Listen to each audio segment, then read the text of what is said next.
Hello and welcome to my Sexy Through the Holidays Life webinar. My name is Vera Stepina. I am a certified personal trainer. I am a lifestyle coach for busy moms and moms to be at Sexy Fit. And I'm a mom of two little boys, and here's one of them. This is Michael, and he just came to say hello and say happy holidays. We are really, really excited to talk to you about my favorite time of the year. This is Ivan. This is the second one. Well, the boys are gonna go now, and I'm gonna continue without them. Ivan, you're gonna go, and Michael. Oh, let's go. Zачем? Okay, go. Um, so as I said already, holidays is the most favorite time of the year for me. And the reason is because I get to spend a lot of time with my family, a lot of times with my friends. We do a lot of parties. We cook a lot of really, really delicious food. And besides food, of course, food is important. To me, holiday time is about making memories, creating memories that are going to stay with me for the rest of my life. And this is why holidays are so important to me. And I think that staying healthy and sexy and confident through the holidays is a little bit harder for all of us. And I'll tell you why. Because throughout the year, we kind of have a plan, and it's easier for us to go back home from work and we eat our normal dinner or lunch and we do our normal things on the weekend. But during holidays, we have so many things that face us that can kind of, get us off the track, like a lot of holiday parties, a lot of corporate parties, and should I even mention cookie swaps with the kids? And I've gone to a couple of those, and those things are dangerous, let me tell you.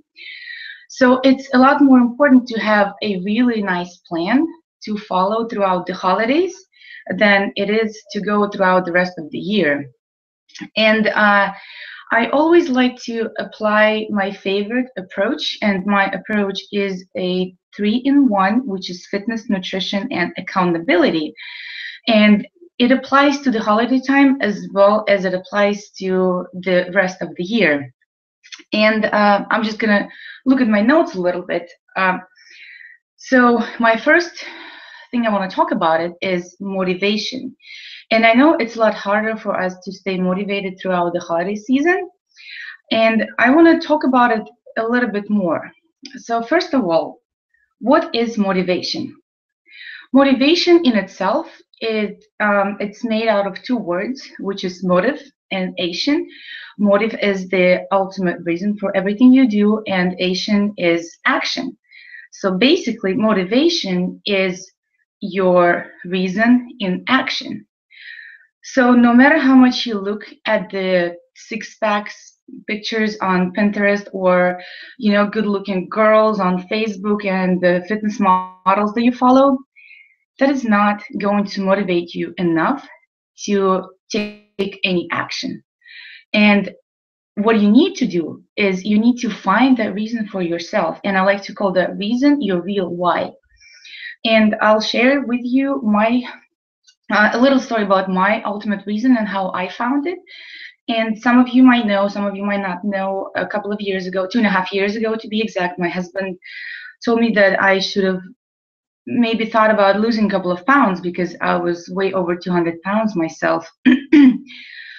And it really got me serious because I always wanted to lose weight, and I started different diets and I signed up for gyms and stuff like that. But I guess I never had a big enough reason to go through the end and to follow through. And when the person that I love the most, the father of my kids, the father of one child back then, when he told me that, and he never ever mentioned that before. So if he said something like that, it must have been really, really important to him, and it meant a lot to him. So when he said that to me, that made me think that I really, really need to do that. And I started looking at it deeper, and I started to ask myself questions. What would it mean to me when I lost weight? How is it going to make me feel? And how would my life change when I lost the weight that I needed to lose as much as 70 pounds? And I realized that besides, wanting to lose 50, 60, or 70 pounds, I really wanted to be the best wife to my husband and the best mother to my kids. And the only way I could have reached that goal is to make sure I took care of myself and I changed my habits and I changed my lifestyle. So that was my real why. That was my ultimate reason for starting my journey. And really, it's not any different from having a goal to stay healthy and fit through the holidays, because it's kind of the same thing. It's you want to finish up the year in a sexy body, you want to look good for the parties, you want to go to the party and communicate with your friends and family, and you want to feel confident, and you want to engage conversations, and you want people to look at you and think, oh my god, she is amazing, and like, I don't know what she does. So this is why you want to stay healthy through the holidays. This is why you don't want to gain that extra weight. So if you feel that you are kind of not motivated enough, to say no to that slice of pumpkin pie, think about your ultimate reason again. What would it mean to you? Like, if you ate the pumpkin pie, or if you can rock that sexy little black dress, what would be more important? I think the black dress would be more important, at least to me. And I'm sorry if I'm being a little rough here, but this is the truth. And nobody wants to hear the truth, but this is what it is.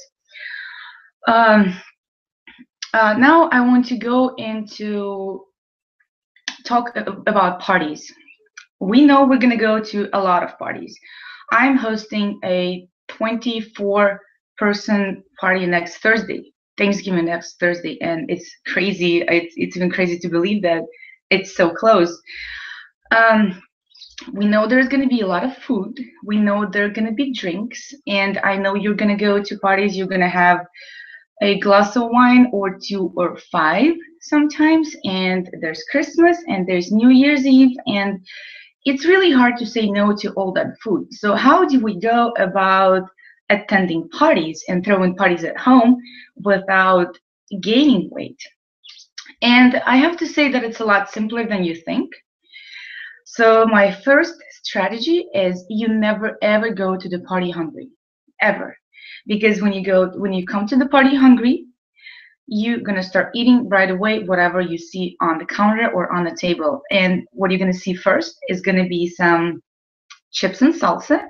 There's gonna be chips and hummus, and there will be some appetizers, mostly with probably cream cheese or butter and a lot of bread.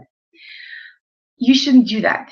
When you have a snack before you go to a party, your blood sugar levels are going to be more stable, and that's going to make you that's not going to make you want to attack that food in front of you. And instead, you're going to go say hi to everybody. You're going to go and socialize, and you're going to have more fun instead of just stuffing your face right away. Because I know there's going to be a lot more better food, later, instead of whatever the chips and salsa in the beginning. The second strategy is, wherever you go, I know holiday season is really, really busy, and there are a lot of parties for the kids and for adults, and a lot of shopping needs to be done, and grocery shopping and planning. So there's going to be a day where you're going to leave the house in the morning, and you won't be back home until 6 p.m. And you're going to be shopping at the mall, and once of a sudden you're going to get hungry. And when you get hungry, you're going to go buy yourself a hot dog. So it should never happen. And that way, you should always keep a little snack with you. A little snack is something like a handful of nuts, or maybe homemade trail mix, or a homemade granola bar that if you make it yourself, you don't go crazy with sugar like whatever store-bought granola bars are. Or keep a banana with you, or bring a little apple with you, or even bring some protein powder in a little baggie and just mix it with water. That's going to keep your blood sugar level stable again, and you're not going to get hungry. So you're going to stay consistent until you get home and you can actually eat a normal dinner that you always eat. And since I said never go to a party hungry, I was going to mention something else. A lot of times, holidays, since we know, let's say, Thanksgiving, we always start at 3 p.m. And before, like a long time ago, I would always think I'm gonna skip breakfast so I get to the party and I can afford to eat more calories. And this is the furthest from the truth strategy ever. Because when you wake up in the morning, your blood sugar levels are really, really low from the night, and you don't give your body any energy. So your blood sugar level is really, really low, and then you come to the party and you see the food and you're gonna eat a lot of it right away because you were so hungry because you hadn't eaten anything from the night before. But what you should do instead you wake up and you eat a little breakfast. I suggest a protein shake would be a really, really good idea to do, uh, because protein shake is going to stabilize your blood sugar levels. You're going to eat or you drink 200 calories in the morning. But that's going to help you save as much as 500 calories at the dinner, because you're not going to want to eat as much because your blood sugar levels are a lot more, they're stabilized, they're not going to go up and down from eating a lot of food. So this is one of the strategies I always use. Never ever skip any meals throughout the holidays thinking that, oh, but I'm going to eat so much at dinner, I shouldn't add any more calories. It's the opposite. If you continue to eat 5 to 6 meals throughout the days, but smaller, it's not going to make you want to eat as much at dinner, and it's going to save you calories. You know how our minds are tricky that way. My next strategy is, when you arrive at the party, I want you to look around and I want you to know where everything is located. So you know where the vegetables are, you know where water is, you know where the rest of dinner is. So when you feel that you need to eat something or you want to have a drink, you know where to go, and you don't just, start eating anything that's in front of you. And most likely what's going to be in front of you is going to be something that you shouldn't be eating in the first place. The next one, as I said, never go to a party hungry. And if you happen to come to a party hungry, let's say you did not have any time to eat, you didn't have any food, before you have your first drink, I want you to have something in your stomach. And the best idea, it would be something, a source of a carb, a fat, and protein at once. That way, it's not going to let the alcohol be absorbed into your blood right away. And if you're hungry and you have a drink on an empty stomach, that's going to make you really dizzy, and it's going to make you start making some really bad decisions about food and, in general, about everything. So never ever drink on an empty stomach. And if you think that if I don't eat, I'm going to afford like a couple of more drinks, that's not true. Because the less you eat, the more you're going to drink, and the more you're going to eat after you drink. The alcohol always leads to making really unhealthy decisions about food. Now let's talk a little bit about, so you're sitting down and you're going to load your plate. How are you going to load your plate? Always think about the same kind of rule that you follow throughout the year. Try to fill your plate with vegetables. Put some protein on your table, on your plate, and try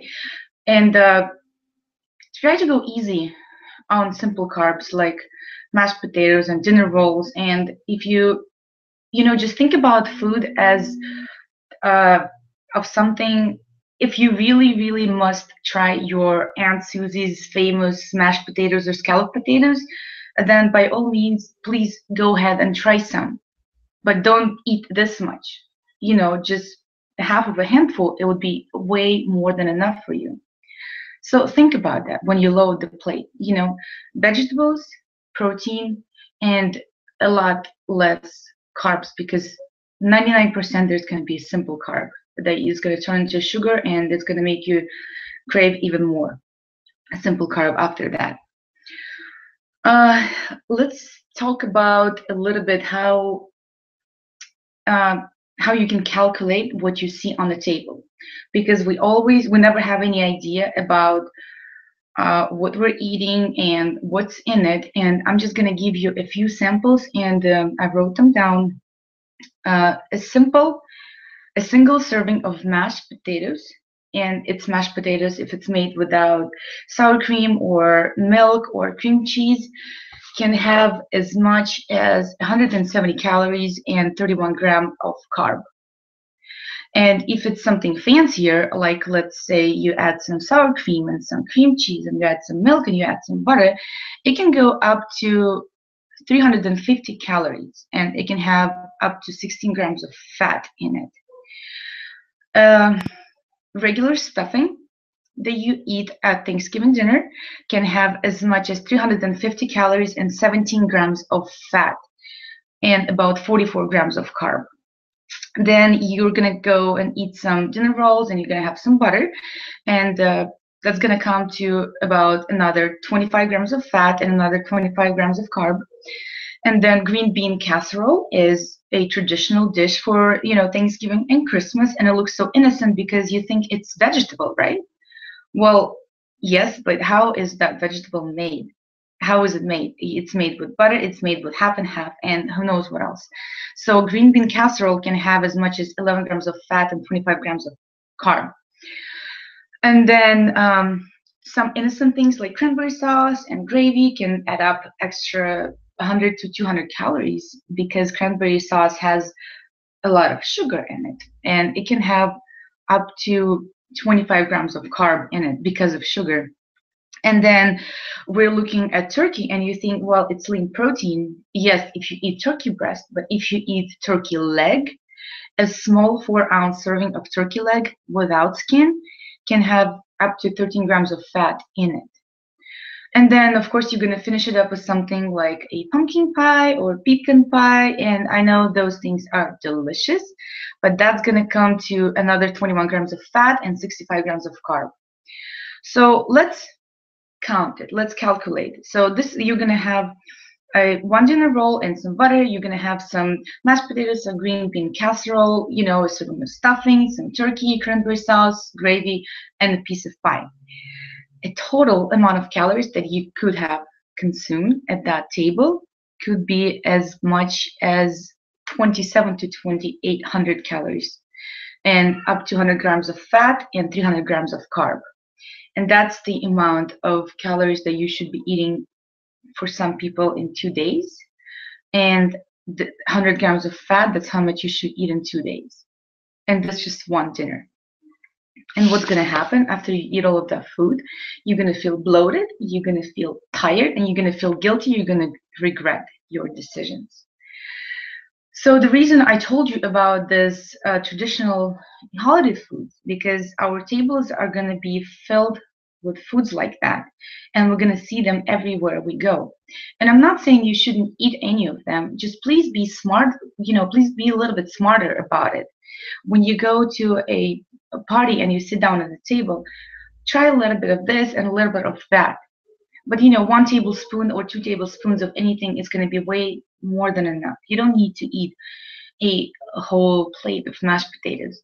And please think twice when you go for seconds if you want to have another serving. It takes about 20 minutes for our bodies, for our brains to get the signal that we're eating food and that we're full. So eat slowly and don't be in a hurry to go get the second serving.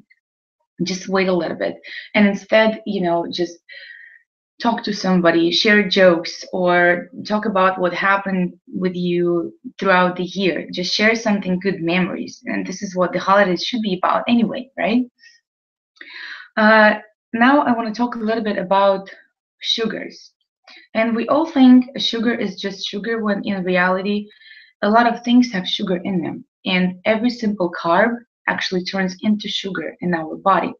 So let's say when you have a cookie, and a cookie has a lot of sugar in it, what happens to your body is your blood sugar levels go really, really high, and your pancreas releases insulin to drop those the blood sugar levels.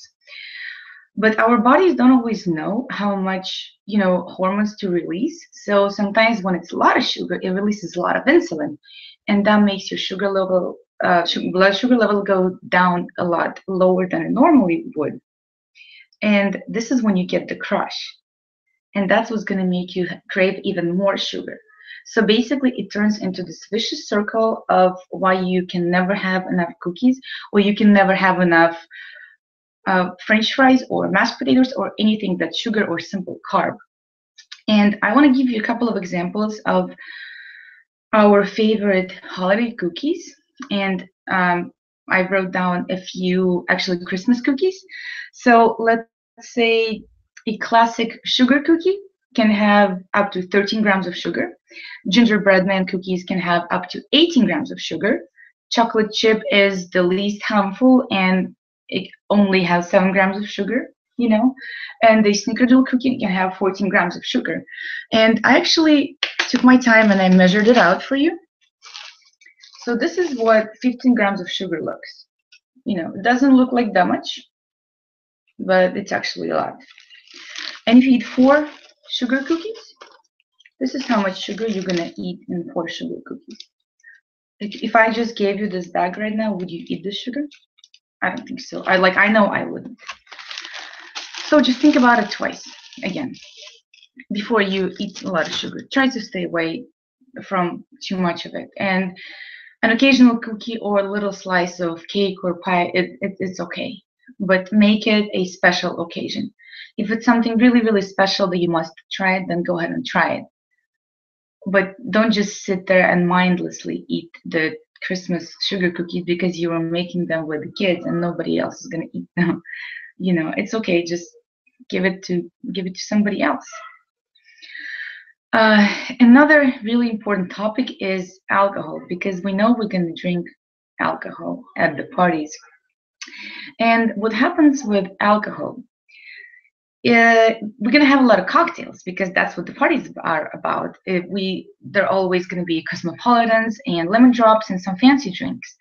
And sugary drinks, they do just the same thing as any sugar does to your body. It spikes your insulin levels, spikes your blood sugar levels.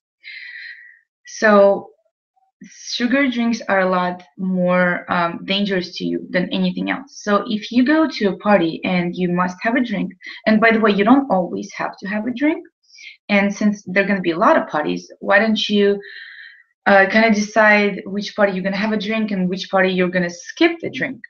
So make it, let's say, once per week, and stick to white wine or stick to clear spirits like vodka with some lime or some lemon and soda water, or a splash of juice, Try to stay away from anything that has color, that has sugars, that has some liquors in it. Stay away from those.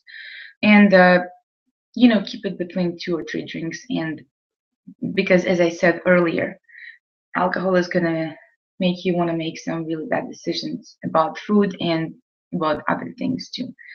And we all know that. I don't really have to talk about it.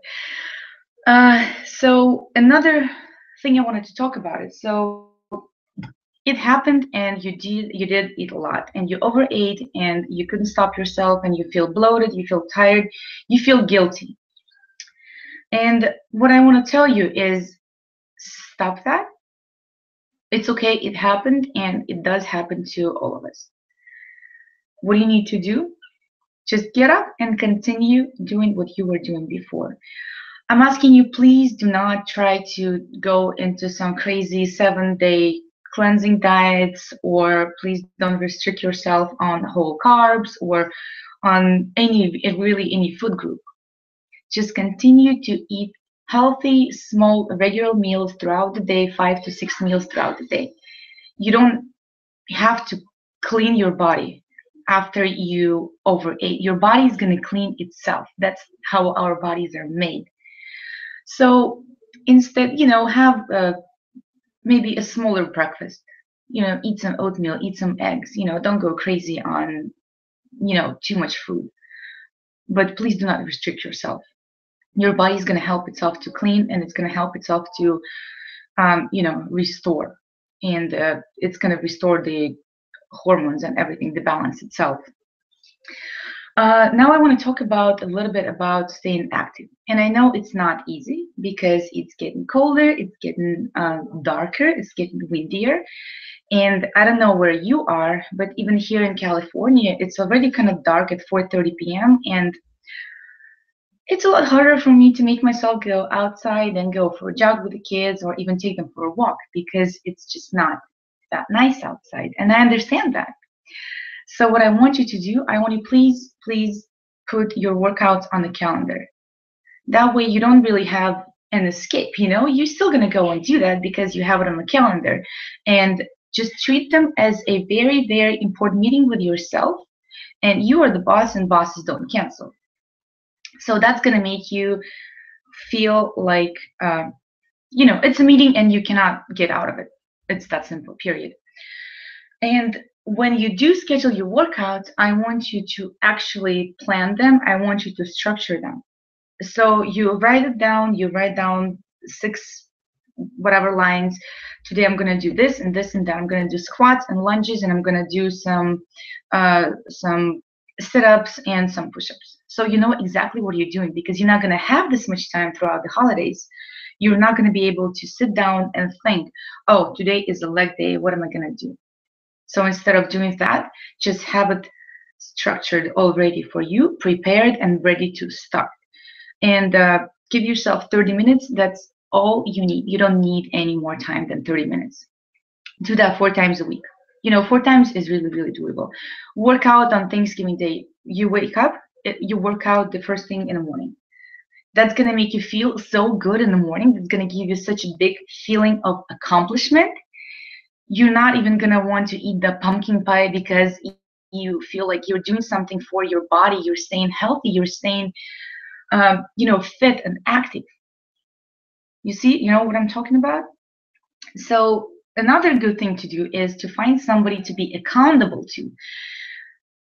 Find a fit friend. Find somebody who is going to do that with you. Be it neighbor, be it somebody, I don't know, from your friends list on Facebook, or hire a coach, if it comes to that. Find somebody who is not going to cancel on you. Because I've tried in the past and I've had a friend and it was a lot easier to make excuses. I'm doing a Thanksgiving party today and it starts at 3 p.m. I really don't have any time to go for a jog in the morning, or I don't have any time to go do some squats. Have somebody who's going to say, you know what, I'm not buying that. You need to get out and you need to do it. It's only 30 minutes. Wake up 30 minutes earlier. Just be serious about it. So having somebody to be accountable to, having a coach, is really, really helpful. Another fun thing to do during the holidays, there's so many fun events going on. There is a, what is it called? A Fit Foodie 5K or something like that. That's happening here in 2 weeks that I signed up for. It's only 5K. You don't really need to train for events like that really seriously, but it's going to still keep you accountable. It's still going to keep you responsible because in 2 weeks you're going to go and you're going to have to run 3 miles. It's not that little, it's not that much, but it's also not that little. So sign up for something fun like a Santa run or a turkey something, walk, or go hiking with your family, because that's what's going to, do things with your friends and family throughout holidays, especially if it's fitness related. It's going to go by a lot faster. I know when I take my kids hiking, we always walk around and we'll look for lizards or, other whatever creatures that we have outside. And my 4-year-old loves them. And, these are the times that stay in my memory, and not another, I don't know, serving of mashed potatoes, honestly. So make sure you're doing something fun that is active, or maybe you can throw a neighborhood event, something like that, like a walk or a run or a jog or hike or something like that, something fun with the people that you care about. That's what's going to help you to stay responsible and stay accountable too.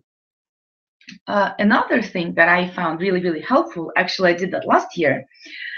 For every workout that you do, try to put away a little amount of money, like let's say $5. That it's not that much. But if you do it 4 times a week, that's gonna give you $20 per week.